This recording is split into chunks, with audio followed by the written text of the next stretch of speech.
And good evening, I'm Erin Burnett. Out front tonight, McCarthy and the Trump defenders. Kevin McCarthy is about to pick the Republicans for the January 6th special committee. Now, actually doing this, moving to pick them, is a big shift in strategy because just days ago, that same Kevin McCarthy threatened any Republican who accepted an offer from Nancy Pelosi to serve on the panel. So you might say, oh, well, he's putting people on it now. He's woken up. He wants to know the truth. No. At least right now, this appears to be McCarthy making a farce of the truth, because many of the likely Republicans on his list have something specific in common, and that is that they're Trump defenders about the insurrection.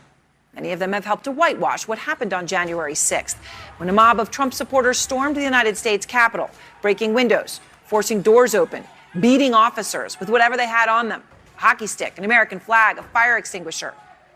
People died. Officer lost an eye. People were yelling, hang Mike Pence. So, do McCarthy's likely GOPers want to know why this happened? Are they open to the truth? Do they want to know? Well, just listen to them, because they've already made up their minds about who was not responsible. They impeached the president of the United States for saying peacefully and patriotically, make your voices heard. The president was clear in his speech. I've watched it over and over. I've read the transcript. He told his supporters to go to the Capitol, make your voice heard, and do it peacefully. He was clear about that. This is not what the president had in mind. He said clearly he didn't want anybody to storm the Capitol. Ignoring what happened that day, ignoring what happened in the months before. Those are words from people, those words showing they have no intention of wanting to know the truth. And as for Trump, not only has he tried to whitewash the entire incident, he continues, by the way, to say the whole election was rigged and he won it. Today, he lionized one of the rioters. That rioter, Ashley Babbitt. Now, she was shot and killed by a Capitol police officer while trying to climb through a broken window in order to access the Speaker's lobby. There were no guns in the Capitol. They burned it except for the gun that shot Ashley Babbitt, and nobody knows who that men were. Why isn't that person being opened up, and why isn't that being studied? They've already written it off. They said that case is closed. Well, no, they know about it, know all about it. That officer, who risked his or her life, by the way, to defend the U.S. Capitol that day, was cleared of any wrongdoing by federal prosecutors. And by the way, you heard Trump there say, no guns except for the one that killed her. No, that's not true. There were guns on Capitol grounds, in addition to the one that killed Babbitt, brought by rioters. The Justice Department charged a rioter just last month with bringing a handgun onto Capitol grounds that day. You know, it's hard to have to sit here and just correct basic facts, but we all know facts have always been optional for the former president.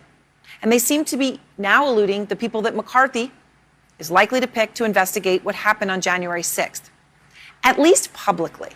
Because when you hear what a lot of these folks say publicly, you say, do they really believe this? Well, who knows what's in their heart and their mind, but one of their colleagues for sure says they do know better, but just won't say it out loud. I think the vast majority, if not all of them, my colleagues believe that this was a Trump-incited insurrection. That was Republican Adam Kinzinger. Ryan Nobles is out front live on Capitol Hill to begin our coverage tonight. And Ryan, this is really crucial because, whatever comes out of Capitol Hill here is going to go into the national consciousness, into the history books. It may not be what it should have been, but these things matter. These committees matter. And now I know the Democratic side of the January 6th Select Committees just wrapped up a strategy meeting. The names of these potential Republican members obviously are crucial for them and how this is going to go. There's no doubt about that, Aaron, and that's why this decision by Kevin McCarthy right now is the next big thing that we are waiting to see, because it will determine just how partisan this investigation by the House Select Committee will end up being. And we're told that Kevin McCarthy is strategizing as to who the 5 people he will select to be on this committee will be, and he's trying to find a balance here, and it is a careful line that he has to walk here. He wants people that will be considered serious, legislators that care about the process, but at the same time will be loyal to the Republican Party, loyal to him specifically, and then you have to assume by extension the former president, Donald Trump. We're also hearing that what he's probably not going to do is select someone who represents the far conservative and controversial wing of the Republican Party, members like Marjorie Taylor Greene of Georgia or Matt Gaetz of Florida. Those names right now not being considered, but no matter what, Aaron, the names that McCarthy selects will have to go through and be approved by the House Speaker Nancy Pelosi. And it will be interesting to see how those names are revealed. Does McCarthy reveal them publicly before bringing them to Pelosi, putting her in an awkward position as to whether or not she wants to pull one of those names off before the committee's work begins? That will also be an important part of this process. You know, everyone involved wants to get to the bottom of what happened on January 6th. They want it to be clear and transparent and also find the truth. But if it starts out right from the beginning as a partisan bickering match as to who is going to sit on the committee, that's going to make the process a whole lot more difficult. Aaron? Right, and of course, poisons the water and poisons public perception, which may be, in fact, the entire point. All right, Ryan, thank you very much. I want to go now to Democratic Congressman Adam Schiff, because he is part of the House Select Committee on January 6th and is also chair of the House Intelligence Committee. So, Congressman, I appreciate your time. First, if you can, what are you able to tell me about your meeting today and your plans moving ahead for witnesses on this committee? Well, I can't go into the particulars, but I can tell you that we want to move quickly. So we're already discussing our first hearing. We want to bring in some of the rank and file police officers who defended us and the Capitol that day, many of whom have not been heard by the public. The public has heard from some of the leadership of the department, but we want to make sure that those voices are heard. So we were discussing that initial hearing as well as some other hearings. We're also very determined to go forward with subpoenas to preserve records and make sure that we get them in a timely way. And just once again underscored the seriousness of what we're engaged in. So, Congressman, our Melanie Zanona is reporting some of the specific names here that the House Minority Leader Kevin McCarthy is considering, like finalizing. Some of them we just heard there in that group of sound bites that I just played. Jim Banks, a McCarthy ally, Mike Johnson, former constitutional law attorney who was a Trump impeachment surrogate, and two top Republicans who are among Trump's most loyal allies, Jim Jordan all the way along, and of course, most recently, Elise Stefanik. So, look, these GOP picks have to be made in consultation with Speaker Pelosi. So my question to you is, has McCarthy sort of played this well? He's not putting Marjorie Taylor Greene or Matt Gaetz or Gosar or anybody like that on there. But some of these names are clearly people who we all know where they stand, and we know how they see this. Aren't any of these acceptable to you? Well, first of all, in terms of whether he's played this well, no, not at all. We offered, thanks to the negotiation of Benny Thompson and John Katko, the bipartisan negotiation, a commission that would be completely evenly divided, in which neither party could issue a subpoena without the acquiescence of at least one member of the other party. McCarthy didn't want that, and he didn't want that because Donald Trump didn't want it, and that's the only criteria for Kevin McCarthy. So that was defeated in the Senate, and it didn't earn that many Republican votes in the House. Now we have a select committee, and he's complaining about the composition of the select committee. You can't have it both ways, but that's what he's trying. In terms of whether any of the people he's contemplating are acceptable or not, I can only hope that he will appoint people that will take the task seriously. I don't care whether they're conservative or not, or ultra-conservative. What I would hope for are people that are willing to work in good faith to get to the truth. That has not really been Kevin's priority. So let me just ask you, do you think, Congressman, and this is a tough question, right? Because people could change their mind based on information. On Trump having a significant part of this, we all have enough information to know that, but there's a lot of details. So are there Republicans that you would think could be honest and fair about this, who have, who didn't support impeachment or who didn't support, investigating the election? Yes, I mean, I think there are any number of Republicans that could be very serious about this, and they might even question their own assumptions of a few months ago. I don't know whether those are the kind of people that Kevin McCarthy wants, though. My guess is, and I think your analysis is spot on, He wants people who will defend him and defend the president without question. And even that I would prefer to others who just want to make a circus out of the proceedings and cast aspersions on the whole work of the committee.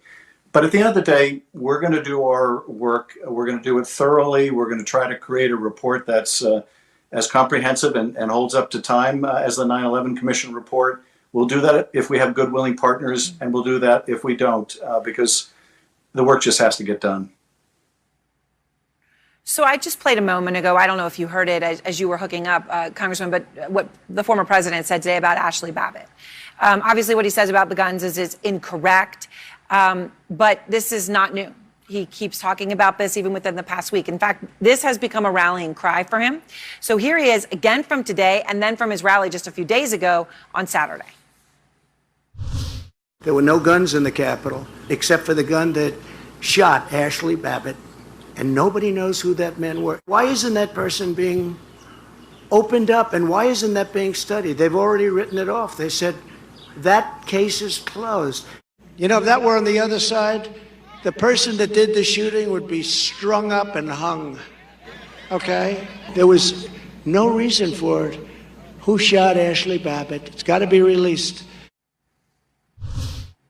This is after Republican Congressman Paul Gosar claimed Babbitt was executed. How dangerous is talk like this, Congressman? Well, it's very dangerous, and it's very specifically dangerous when the president is trying to reveal the identity of a police officer that he knows he may put in their life in jeopardy if that person's identity becomes public. So it's very serious, as well as just sort of fanning this right-wing talking point. But that's what Donald Trump does. The last thing he wants to talk about is his own culpability in all of this. The last thing he wants to talk about is the big lie that he put out about the election and continues to put out. And this is both a good distraction. It's a way of endearing himself once again to the right-wing base. But if he does that in the process and endangers this person's life, he's perfectly fine with that. Congressman Schiff, I appreciate your time tonight. Thank you. Thank you. And next, Marjorie Taylor. Tonight, lesson not learned. Republican Congresswoman Marjorie Taylor Greene, again, comparing COVID measures to Nazi Germany. This just 3 weeks after visiting the United States Holocaust Memorial Museum and apologizing for comments that she made when she compared wearing mask rules to the Holocaust. But now Greene's doing it again, this time specifically responding to remarks from President Biden. He was, talking about mobilizing people to go to unvaccinated people at their homes to try to give out vaccines. Green tweeting, quote, "People have a choice. They don't need your medical brown shirts showing up at their door ordering vaccinations." The brown shirts, of course, is the notorious paramilitary force that helped Hitler gain power. It should go without saying, and yet here we are saying things again. But comparing the rise of Hitler and the mass murder of 6 million Jews to encouraging Americans to get the vaccine is, at best, anti-Semitic? I don't know. Abby Phillip is anchor of Inside Politics Sunday, and Bill Kristol is editor-at-large of The Bulwark. Bill, a trip to the Holocaust Museum, then an apology, now doing it again.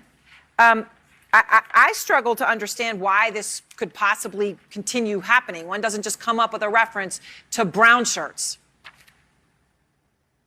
I mean, she believes that the current American government is a dictatorship, but full of people who have ill will towards their fellow Americans. I take it she believes that people who work for the CDC or public health organizations at the state level who might try to get people to take the vaccine are morally equivalent to people in the Nazi regime. She seems to think that the Biden administration is somewhat like it's a dictatorial administration. So for me, it's not just about the inappropriateness, the vulgarity, the trivialization of the Holocaust, which is pretty disgusting. It shows how anti-American Marjorie Taylor Greene and her part of the Trumpist right is. They hate, they don't think that these are, think of the way they attack the military, people who serve the federal government, physicians at the CDC. They think these people, they think nothing of calling, as you say, of comparing these people to Nazis. So, Abby, I want to play what Greene said after visiting the Holocaust Museum a few weeks ago, because she did apologize then. The Holocaust there's nothing comparable to it. It's it happened, and, over 6 million Jewish people were murdered.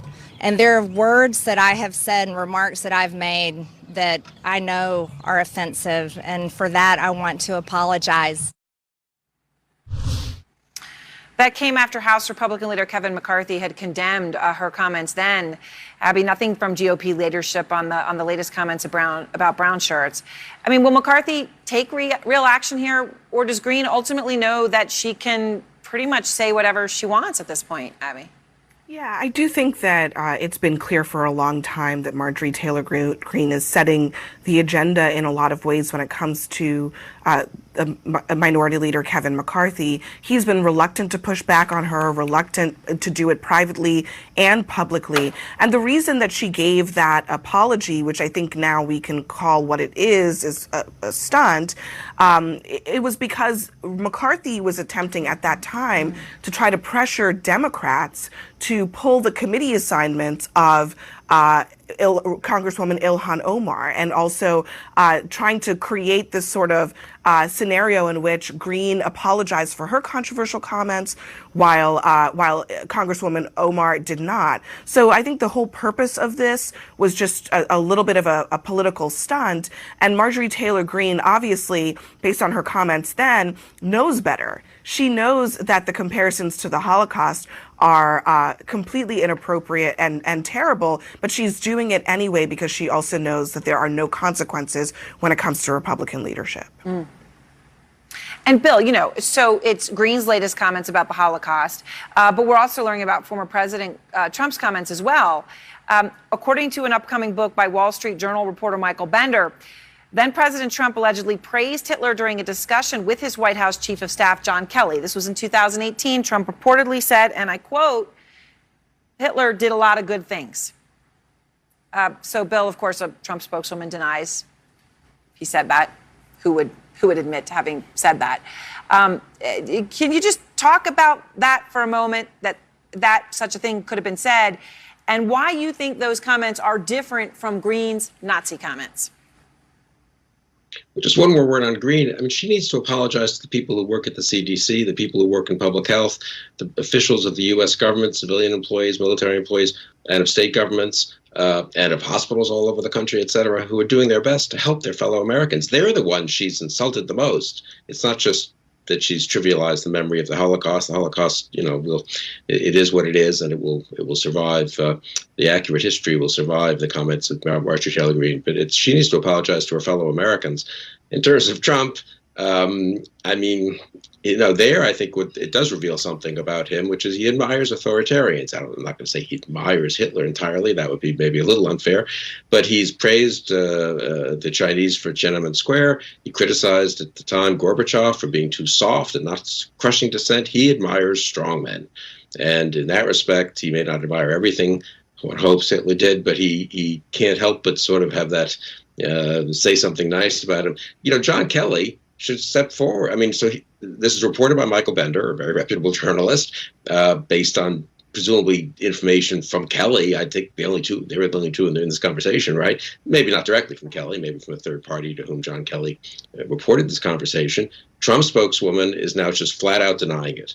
So who's telling the truth? I mean, John Kelly should confirm or not whether Trump said this. Right. Well, of course, Trump's spokespeople have not earned anyone's credibility. But yes, John Kelly knows what happened. So he should say exactly what happened, what the context was, whether it's true or not. So, Abby, how do comments like Trump's, like Greene's, play with GOP voters?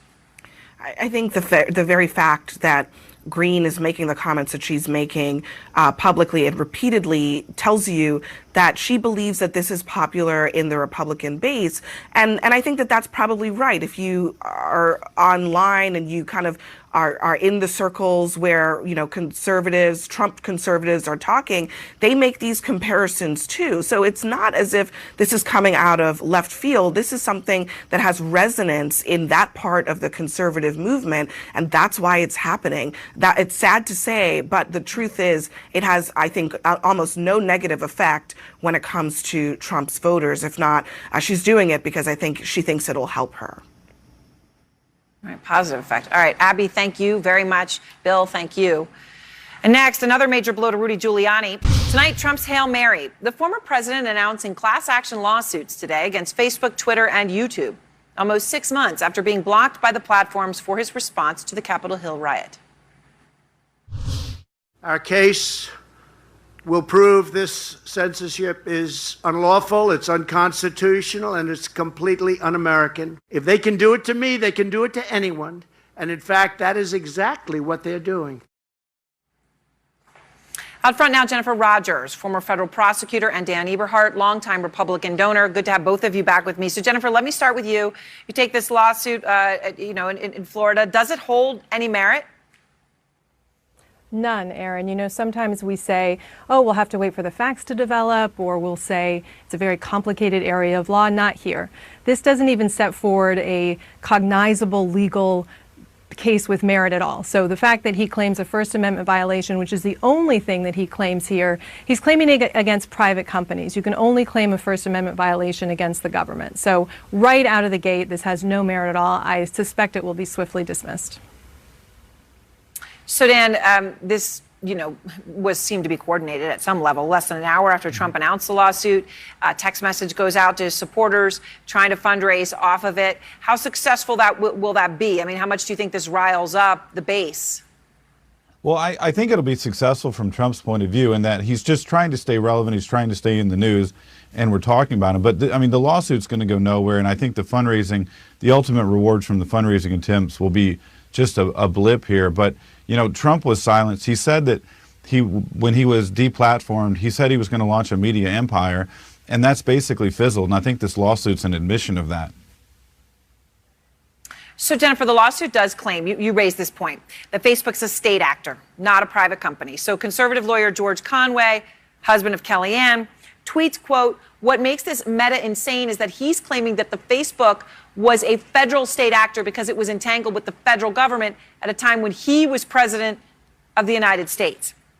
Now, Jennifer, when you take a look at this, Trump, has filed 1,900 lawsuits, according to USA Today, right, before he even became president, right? Filing lawsuits, many of them frivolous and dismissed, is his M.O. But, when you take a big picture look at this, even though this may be frivolous, and I know you think it's going to be dismissed, do you have real questions about the whole issue of these private companies now seemingly controlling free speech in this country in many ways? Well, it's really interesting because what he's doing here really is lobbying. I mean, lots of people have those questions. Congress has been in all sorts of hearings over the past few years about this question, and Congress can regulate it. They can legislate in this area.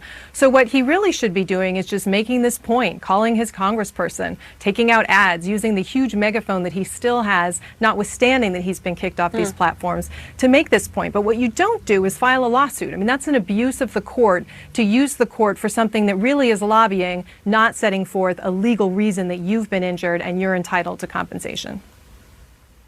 And I know you've made it clear you think this will be, quickly dismissed. I mean, Dan, this fight against big tech, though, and the way Trump is fighting this fight, right, by doing things like this lawsuit that don't have merit, have sort of become a rallying cry for the right. I mean, just listen to this. The internet's hall monitors out in Silicon Valley, they think they can suppress us, discourage us. Big tech, I believe, poses the single greatest threat to free speech in our country today, and poses the single greatest threat to democracy in our day. Last I checked, I thought that the Declaration said that our rights come from God, not from Google. Is that right? I mean, last I checked. I mean, it is a rallying cry now, Dan, in the right, and you hear the crowd at CPAC cheering there to Senator Hawley. But I know you think that this move could actually hurt the Republican Party. Explain why. Well, I think this is going to hurt the Republican Party because, look, what we need to be doing is this kind of naked fundraising appeal an hour after he filed the lawsuit, people are going to see it for just that, and it's really not going to mean anything in the long term. We're damaging the Republican brand. What we need to do to win in 2022, to take the White House back in 2024, is we need to appeal to centrist voters that go to work every day, that have families and concerns of their own. So I think we need to be focused on being the loyal opposition to Joe Biden's policies and trying to make them stronger and better for American families, and we need to be focused on legislation. This kind of stuff, as Trump is out, has got this kind of Me Too brand of politics. His tours, his rallies are really like this kind of never-ending revenge tour. This kind of stuff is not the path back to the majority. I think that he's trying to have this kind of purity test. Yeah. That like a Barry Goldwater type purity test that's going to leave us with a smaller minority, not with a governing majority like Reagan would want. And right, and then you can't win those national elections. Jennifer, I mentioned before the break one other thing I want to ask you about, which is Rudy Giuliani. We're learning he's been suspended from practicing law in Washington, D.C., which is just weeks, of course, after he was suspended in New York. The reason for spreading lies about the 2020 election. How unprecedented is this, Jennifer? Well, it's not uncommon for one state to piggyback on another if you're licensed in more than one state. So in that sense, I would say it's not that unusual. It saves a lot of resources for the Washington, D.C. folks not to have to look into this and all the facts like the way the New York appellate judges have. But what's really crazy about it is this is the suspension. So it's nothing permanent yet. But for them to decide that they need to suspend him from practicing law, they have to have found that he's essentially a danger, that it's not in the public interest for him to practice law while this process is making its way through, while they're having an adversarial hearing, if that's what he wants. So, you know, that's what's extraordinary, that he's a danger, and now 2 courts have said so. Oh, all right. Thank you very much, Jennifer. Dan, I appreciate both of your time. The next moment of silence just taking place. Breaking news, officials in Surfside, Florida, saying search and rescue efforts now shifting to recovery. Just now making the transition with a moment of silence, as the possibility of any remaining survivors of the catastrophic building collapse is, quote, near zero, according to the town mayor. Brothers and sisters, let us now observe a moment of silence. Thank you.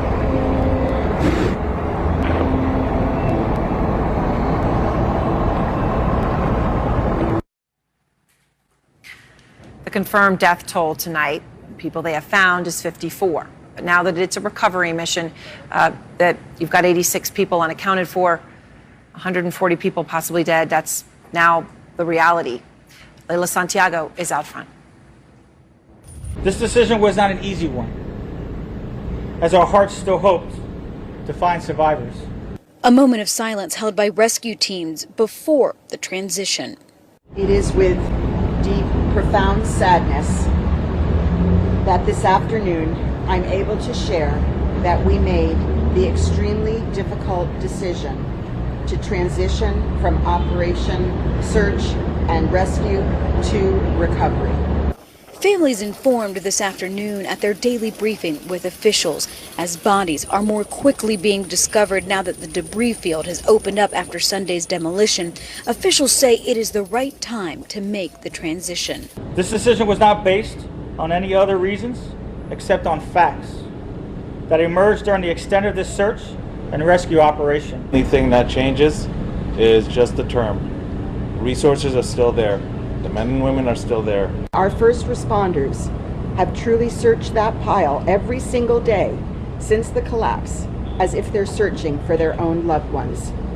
Miami-Dade Mayor Levine Cava visibly shaken today as the... Have you seen any indication from any of the bodies that have been recovered so far that any of them survived the initial collapse?